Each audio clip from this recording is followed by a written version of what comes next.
In this video, we'll be looking how to create a simple scene with a spacecraft and a universe exposed in the simulation.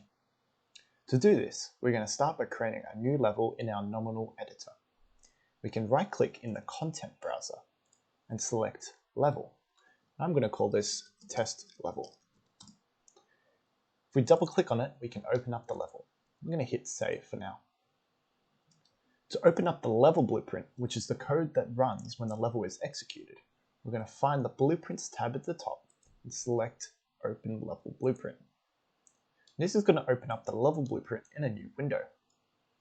By default, the level blueprint will have two functions. First is the begin play, which is executed when the play button is pressed. And the second is the event tick, which is run every single frame on the visualization engine. This will likely run 60 frames per second. Note the event tick will not run every simulation time step and only when the update method is called. We're going to start with the begin play event. To begin, the first step when creating your scene is to always spawn the universe into the level.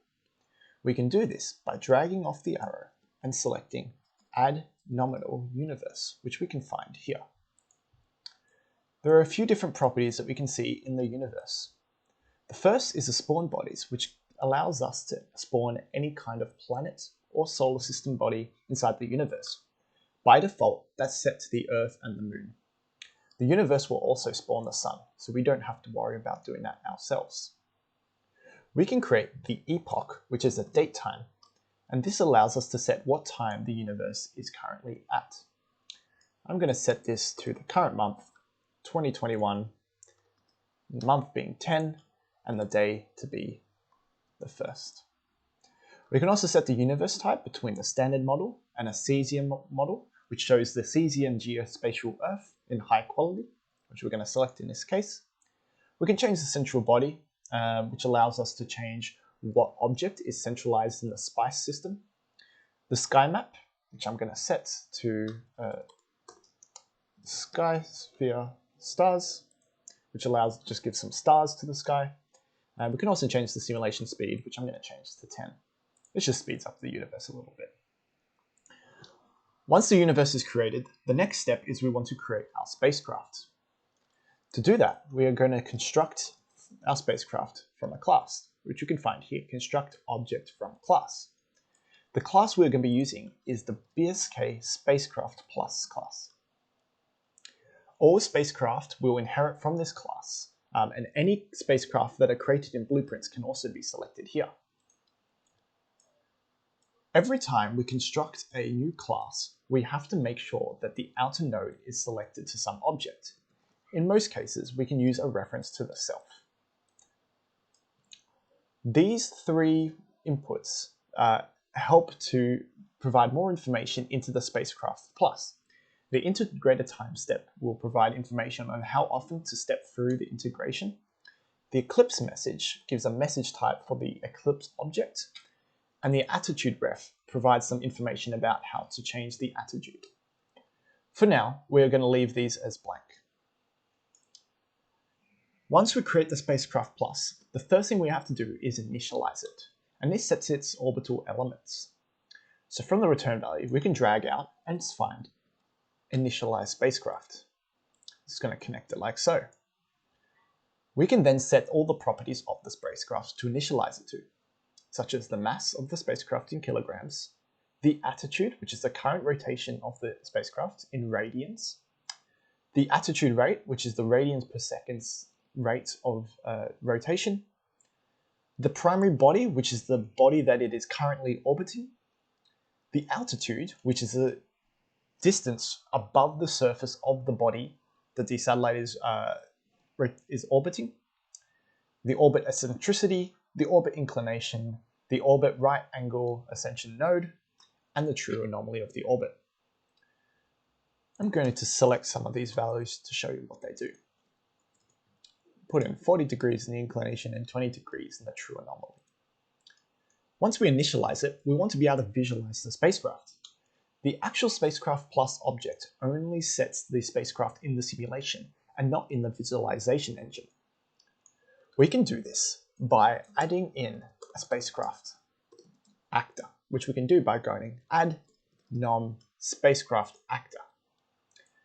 And what we need to make sure is we can connect the spacecraft plus reference here to the spacecraft plus. The rest we can leave as it is. We're able to change the spacecraft model, but we have a default one provided. Likewise, we can change the material. We can also change the texture target, which we're going to keep as default, and this is the image that is displayed from the camera of the spacecraft. The other options we have are the ability to track the spacecraft, draw splines which show the direction the spacecraft has traveled from, draw the rotational debug coordinates, which shows where the spacecraft is rotating towards, and also the ability to draw the line of which the spacecraft is moving in. We have now added in our spacecraft. The next step is to create an observer, which we can do by spawning an actor. We can do spawn actor from class, which is different from the construct object from class. Actors are represented in Unreal Engine's visualization engine, whereas objects are going to be stored in our simulation. So we're going to spawn actor, and we're going to find the nominal observer, which we can find here. Select that, and we're able to spawn the observer. One thing to note, when you're spawning actors, you must provide a spawn transform. We are going to use the default one here, and we can do that by right-clicking on the spawn transform and clicking split struct pin. I'm going to leave these values as default. The options we have to change here are the base movement speed in meters per second, the target movement speed in meters per second, and the distance from target to start spawning. All of these values are documented in Notion. Once we have our observer, we are then able to spawn our UI component.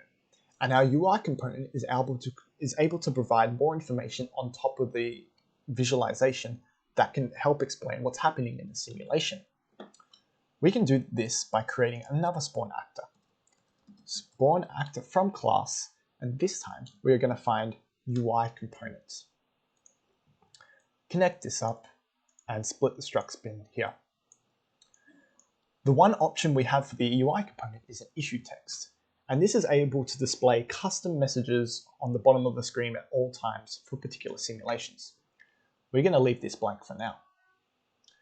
Once we create the UI component, we're then able to set different properties from the UI and able to display different widgets. The first widget we're going to show is a clock widget. So we're going to find add widget, clock, and this will show the SPICE simulation duration and the SPICE time from the simulation on a clock. The second widget we're going to create is an Earth location widget. And we have to drag from here, and we can find add widget again, Earth location. Now, an easy tip to make your code look a bit nicer is if we double click on the line, we can add a point. And what we can do is we can go from this point to the next one and clean up our code a little bit nicer. Disconnect this for a second, connect that one over here, connect these up, and remember the target must always exist from the UI component, otherwise it won't know what class to call these functions from. Connect this up, and now we have an Earth location. Now the Earth location has a particular property called the spacecraft actor. What we need to do is we want to make sure that we can get our spacecraft actor that we have spawned and be able to pass it into this variable. So to do that, after our nom spacecraft actor, because this is a scene component, we need to grab the spacecraft actor spawned, and we can do this by getting spacecraft actor from our nom spacecraft actor. We can then drag this and connect that to our spacecraft actor. I'm going to move this down a little bit. We can see we've now connected that. Fantastic. The third and last widget that we're going to be creating for now is the camera widget, which will output the render display from the camera in the satellite. So we can connect this up and write add widget, camera render. Connect up the pins, and the next thing we need to do is fill out the render material. Now previously, when we created our actor for our spacecraft, we set our texture target to the Earth observation text render target. we need to make sure that this one lines up. So we're going to select Earth Observation Render Target Material, as we can find here. Fantastic. Once we have created all this, we have created our UI components, we've created our observer, which tracks the spacecraft, we have created our spacecraft, just a simple one, and we have constructed our universe. We are ready to hit the scene. Before you're able to press play, you must make sure that you compile your changes. So we can do that by clicking here. If we had any errors at all, we would see there would be a red X in this compilation node, and we'll see the issue that would happen in the results below. We can now flick back to our scene and hit play. Now we can see our spacecraft is actually located in nighttime. So let's say we wanted to change it to daytime. We can easily do that. Let's hit escape, go to our test level, and if we change our true anomaly, we can change it by 180 degrees, positioning it on the other side of the globe. I'm going to change that angle to 200 degrees. Hit compile, return to our scene, hit play, and we can see our spacecraft is now rotating in some direction inside our simulation. Fantastic. To show off a few of the changes we can do, if we hit escape and go back into our level, we could change the attitude rate. We can make it a little bit faster. Other changes we could change the inclination to 0 degrees perhaps. Hit compile, play again. We can see that the spacecraft's rotating much more vigorously now. The observer is able to zoom out of the world and view the world from a different angle. We can also stop tracking the spacecraft by pressing the 0 key.